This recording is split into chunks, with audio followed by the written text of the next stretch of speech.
Hello traders and welcome to the market opening preview, September 14th, 2016. Traders, great to be with you, coming to you from Thailand. Cloudy skies, rain, no white sandy beaches today, my friends. Traders, is brought to you through FXCL Excellence in Trading. Please come visit our website at fxclearing.com for your trading solutions. Traders, also follow me on Twitter at FXCLAlerts1 at Twitter. Again, FXCLAlerts1 at Twitter. Come see me during the London session, as I'll be tweeting for the London session and into New York. In fact, yesterday I was actually tweeting in New York. All right, traders, great to be with you. Like I said, we got a lot to talk about. Charts are interesting, if not to say the least. Some did good and some just went against us. We'll take a look at that in just a moment. Let me introduce myself to you. My name is William Gilda. I am your moderator for the Market Opening Preview Series every single trading day before the London Open. Traders, I started trading in 2006. In 2008, I retired from a wonderful 27-year career as a firefighter paramedic out of the great state of Florida. Traders, after I retired, I got on the Big Bird, came to Thailand for a 3-month holiday to celebrate my retirement. Well, traders, I'm in my 9th year, and I'm still here in Asia. Absolutely loving it. The time zone is great for trading. I trade Asia early in the morning, start at 5:30 in the morning, and I trade London at lunch, about 1 p.m. Thailand time, and I trade New York at night about 7 o'clock p.m. for the New York session. So it keeps me quite busy. I'm at it all the time. I'm a pullback trader. I like to see currency pairs make a move, take a pullback to a Fibonacci level preferably, and I will take it in the direction of the trend. I developed the trend by the daily chart, the 4-hour chart. I do most of my analysis on a 1-hour chart. I do my price levels on a 2-hour chart, and I enter in exit trades on a 30-minute chart. Hope that didn't confuse you. It's really not that difficult.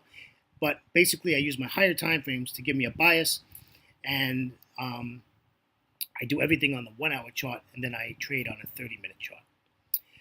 So I think fundamentals are really important. I think you have to know what's going on around the world. You need to know when events are coming out.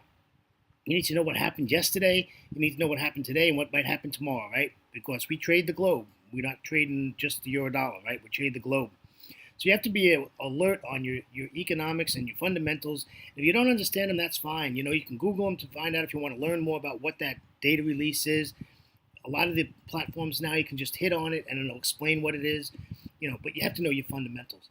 So putting that aside, I'm a technician. I love trading technically. I love trading charts. I love looking at candlestick patterns. It tells a story. I love looking at price action, price structure, price value, and most importantly, price levels, which I was just saying a minute ago that I do on a 2-hour chart. I have one platform. That's all I do is price levels on the charts. That's all that's on there. And if I'm going to go take a trade, I go look at that platform real quick to make sure that I'm not coming up against some nasty levels that's going to get in my way. Forex repeats itself, and that's a good thing. That gives us an edge, right? We know that Forex repeats itself, so if we're at a certain price level that has reacted in the past, there's a good chance it's going to react today or in the future. So I put these two together, I come up with a trade plan. After I come up with a trade plan, I enact the plan, put it in action, I wait for price to come to me. I've got my plan ready, I make my entry, and that's it. It's basically a set and forget. After that's done, the trade's either going to work or it's not going to work. I do monitor it, and if I need to get out because it's gone bad, we get out early. We don't wait to get a 40 pip stop taken out. If it's bad at 15, it's probably going to be bad at 40, right? So we get out. Money management is so key in trading, my friend, so key. All right, that's enough about me. Let's get over to the risk disclaimer. Forex trading has a large potential rewards, but also a large potential of risk. You must be aware of the risk and be willing to accept them in order to invest in the Forex or any other financial markets. Traders, please do not trade with money you cannot afford to lose. Traders, remember this game is all about capital preservation. Live to trade another day on a live account. Traders, always remember that past performance of any trading system or methodology is not necessarily indicative of future results. All right, let's hit it. News and commentary. Let's look at the markets. Wow, the U.S. markets. I was at the open of the bell, and it was just, you just saw that it was going to be a red day right from before. You just saw before the bell rang, we knew it was going to be a red day, and wow, was it? Let's take a look at some of these numbers. The Dow 30 negative 1.41%, the S&P 500 negative 1.48%. The Nasdaq negative 1.09%. The small cap 2000 1.87%. Like I said, totally red on that day, and the U.S. wasn't the only one. Let's go to the Eurozone, all red there also. The DAX negative 0.43%. The FTSE 100 negative 0.53%, the CAC 40 out of Paris negative 1.19%, and the Eurostoxx 50 negative 1.23%. Absolutely red, red, red. And doesn't look like Asia a lot better. Let's take a look at the Nikkei 225 currently trading at negative 0.53%. The S&P ASX 200 out of Australia negative barely at 0.05%. The China A50 closed yesterday at negative 0.26%, opens in about 85 minutes. And the Hang Seng also closed negative 0.32%. The Kospi, which is currently trading, is currently positive 0.40%. Let's take a look at our economic calendar, my friends. London session is going to be quite busy today. We have quite a lot coming out. We had some data come out in the New Zealand today. Current account was bad. Came out at negative 0.94 billion. They were expecting negative 0.41 billion. So we have a lot of medium impact data today. The account is really, there's only 2 high impact data events today. The Aussie has Westpac consumer sentiment. It's medium impact. However, it is a market move. It has been in the past, so we'll just keep a really close eye on that. Once we get into the Eurozone, like I said, a lot of medium impact coming out today. The Great British Pound has climate count change today. That's a high impact event. And it also has average earnings index coming out today. That's going to be a big one, right? But they're doing good on their wages and stuff. Consensus is 2.1. Previous was 2.4, so they knocked it down a notch. Then we have, as we go down like I said, a lot of medium stuff today. And folks, that is it. The U.S. session is going to be pretty slow today, other than our oil inventories that comes out at, I think it's 9:30. So it'll be 10:30 on Wall Street. Okay. All right. So that's what's going on in the calendar. Full today. But not a lot of high impact fullness. But we have enough to keep the markets moving. That's really what counts. Commentary. Wow, just these markets are, well, we wanted volatility and we've got it full force, right? Volatility is really in play here. We have an election coming up in the United States. I think the market is responding to things that are going on with that.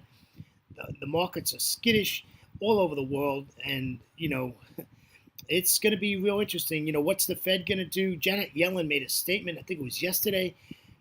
It said just something totally bizarre that they have no idea what they're going to do. I think their meeting's next week. They have no idea what they're going to do as far as interest rates in September. That's not something you want to hear from the Fed chairman, Yellen, that she doesn't know what they're going to do a week and a half before they have their FOMC meeting. What? I don't know. Just sounds pretty bizarre to me. You'd think like they would know at least by the first of the month, what they're 90 or 95% looking to do. And I think that statement was pretty political myself. I don't think that had anything to do with the facts. But that's just my commentary, right? That's why it's a commentary. It's my opinion.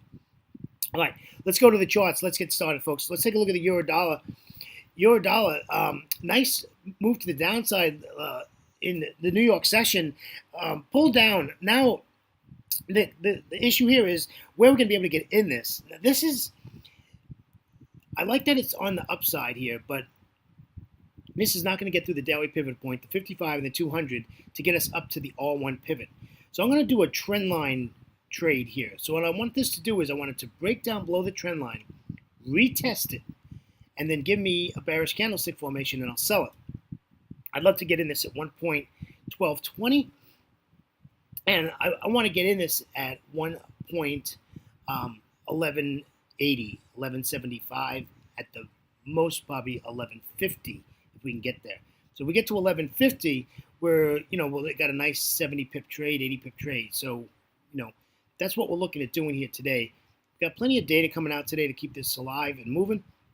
So that looks really well. Easy trade plan. I'm bearish bias, right? Bias bearish. We want to sell this. I don't want to buy this. Okay, let's take a look at the Great British Pound, U.S. dollar. Nice move yesterday. Really just sold off like we expected. I I've been saying forever this is a bearish pair. Don't get caught in the buy thing. And, well, you know what? It's a bearish pair again. And we just want this to come up to the 38.2 at 1.3237. Give us a nice pullback there. We got a 55 and a daily pivot right there, and we can take this to the downside. I like the angle and separation on the EMAs. They're big, they're wide, and this just says I want to go lower. Now, we have an L forming here, right? Down and then to the left. This can just take the dive from here, so be alert to that and have another trade plan in place in case that does happen. Let's take a look at the Aussie, folks. Aussie dollar, again, another pair that I've been saying is bearish for years, and it still is bearish and really hasn't done much. However, today I'm looking for a pretty big move. I want this to come back all the way to the R1 at 0.7547, and we'll take it back all the way down to where price currently is around at 0.7449. We need the pullback. I want this to come back up to the 200 exponential moving average. Yes, it's going to be difficult because we have a 55 EMA that's pointing down and a daily pivot point right there. It's got to break through it. If we can break through it, we're going to have no problem getting to where we want to get, and we want to sell this right before the 200 exponential moving average. All right, let's look at the Euro Aussie. Well, this little bad boy was in the up mood here, and now looks to me like we're going to get the big sell-off today in the Euro Aussie. This looks like this is going to just tank today. So, I like that the 10 EMA is above price. We want to get in this at 1.5026. We'll get out at 1.4874. This is a really, really nice trade, folks. Really nice trade. We're going to get some bumps in the road, the daily pivot point in the 55. After that 55, my friends, we're in a wide open space to the downside. So we're going to take advantage of that. We're going to watch this pair real closely today. I think this is a great trade here. So we'll keep on it.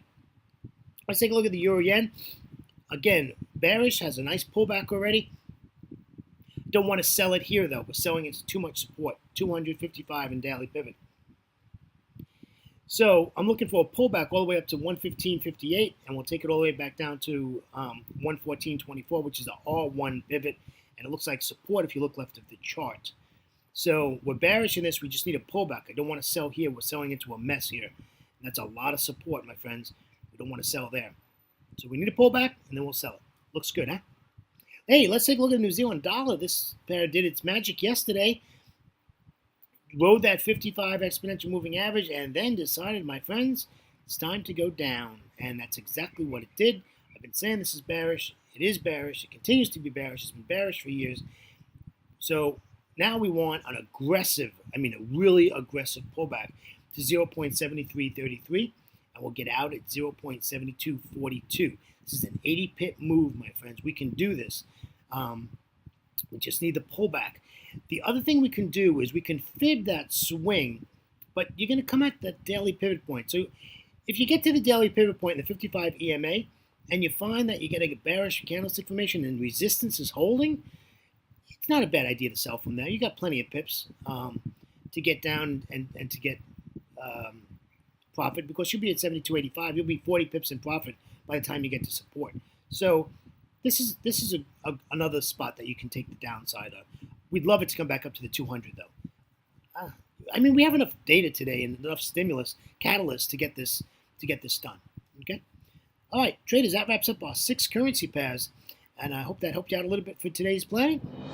Traders, on behalf of myself, William Gilda, and our great friends at FXCL Excellence in Trading, and thank you for joining me on Wednesday, Hump Day, September 14th, 2016.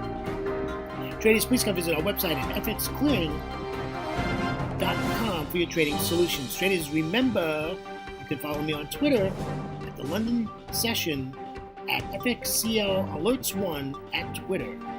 All right, traders, have a great trading day. Always remember to trade smart and not hard. See you in about 24 hours. Take care, traders. See you next time. Bye-bye.